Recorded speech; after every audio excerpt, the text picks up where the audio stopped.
الشیطان الرجیم بسم اللہ الرحمن الرحیم سورہ صاد آیت نمبر 21 میں اللہ تعالیٰ فرماتے ہیں، اور کیا آپ کے پاس ان جھگڑنے والوں کی خبر آئی جب وہ دیوار پہاڑ کر آئے عبادت خانے کی طرف۔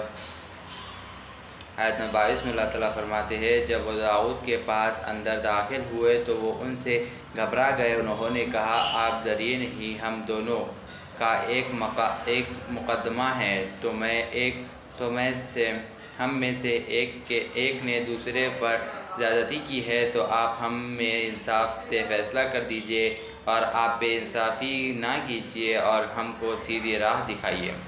آیت نمبر 23 میں اللہ تعالیٰ فرماتے ہیں، اور اس شخص نے کہا، یہ میرا بھائی، اس کے پاس 99 دمبیاں ہے، یعنی 99 بکرے ہیں، دمبے ہیں، اور میرے پاس ایک دمبئی ہے، تو یہ کہتا ہے کہ یہ بھی مجھے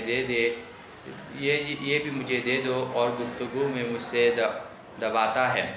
آیت نمبر 24 میں اللہ تعالیٰ فرماتے ہیں، داؤد نے کہا، بے شک وہ تم پر ظلم کرتا ہے، جو تیری دمبی مانگتا ہے کہ اپنی دمبیوں میں ملا لے، اور اکثر شریک دوسرے پر زیادتی کرتے ہیں، مگر جو لوگ ایمان لائے اور نیک عمل کرتے ہیں، اور ایسے لوگ بہت کم ہیں۔ اور داؤد نے خیال کیا اس واقعے سے، ہم نے ان کو آزمایا ہے، تو انہوں نے اپنے رب سے مغفرت مانگی اور سجدے میں گر پڑے اور اللہ کی طرف رجوع ہوئے۔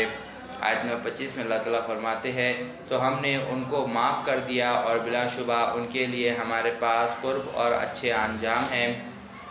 آیت نمبر 26 میں اللہ تعالیٰ فرماتے ہیں، اے داؤد، ہم نے تم کو زمین میں خلیفہ بنایا ہے، تو لوگوں کے درمیان انصاف کے ساتھ فیصلہ کیا کرو اور خواہشوں کی پیروی نہ کیا کرو، وہ تم کو اللہ کی راہ سے گمراہ کر دے گی۔ جو لوگ اللہ کے راستے سے گمراہ ہو جاتے ہیں، ان کے لیے عذاب سخت ہے، اس لیے کہ انہوں نے حساب کے دن کو بھلا دیا۔ آیت نمبر 27 میں اللہ تعالیٰ فرماتے ہیں، اور ہم نے آسمانوں اور زمین کو اور جو چیزیں ان دونوں میں ہیں بیکار نہیں بنایا، یہ کافروں کا گمان ہے، تو سو کافروں کے لیے بڑی خرابی ہے۔ آیت نمبر 28 میں اللہ تعالیٰ فرماتے ہیں، کیا ہم ان کو جو ایمان لائے اور نیک کام کرتے رہے ان کے برابر کر دے، جو ملک میں فساد کرتے ہیں، یا پرہیزگاروں کا بدکاروں کے برابر کر دے۔ آیت نمبر 29 میں اللہ تعالیٰ فرماتے ہیں، یہ کتاب جو ہم نے آپ صلی اللہ علیہ وآلہ وسلم پر نازل کی ہے برکت والی ہے، تاکہ وہ اس کی آیت پر غور کرے اور اس لیے کہ عقل والے نصیحت پکڑے۔ آیت نمبر 30 میں اللہ تعالیٰ فرماتے ہیں، اور ہم نے داؤد کو سلیمان دیا، وہ نیک بندہ تھا اور اللہ کی طرف بہت رجوع ہونے والا۔ آیت نمبر 31 میں اللہ تعالیٰ فرماتے ہیں، جب شام کو ان کے سامنے اصیل عمدہ گھوڑے پیش کیے گئے۔ آیت نمبر 32 میں اللہ تعالیٰ فرماتے ہیں، تو کہا، افسوس، میں اس مال کی محبت میں اپنے رب کے ذکر سے غافل ہو گیا، یہاں تک کہ سورج پڑے میں چھپ گیا۔ آیت نمبر 33 میں اللہ تعالیٰ فرماتے ہیں، ان گھوڑوں کو میرے سامنے پھر لاؤ، پھر ان کی ٹانگوں اور گردنوں پر تلوار سے ہاتھ پھیرا شروع کر دیا۔ آیت نمبر 34 میں اللہ تعالیٰ فرماتے ہیں، اور ہم نے سلیمان کو آزمایا، اور ہم نے ان کے تخت پر ایک ادھورے بچے کی لاش ڈال دی، پھر انہوں نے توبہ کر لی۔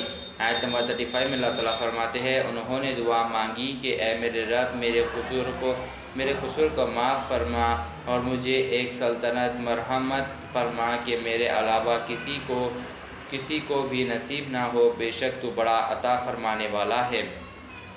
آیت نمبر 36 میں اللہ تعالیٰ فرماتے ہیں، سو ہم نے ہوا کو ان کے تابع کر دیا کہ وہ ان کے حکم سے جہاں وہ چاہے نرمی سے چلا کرے۔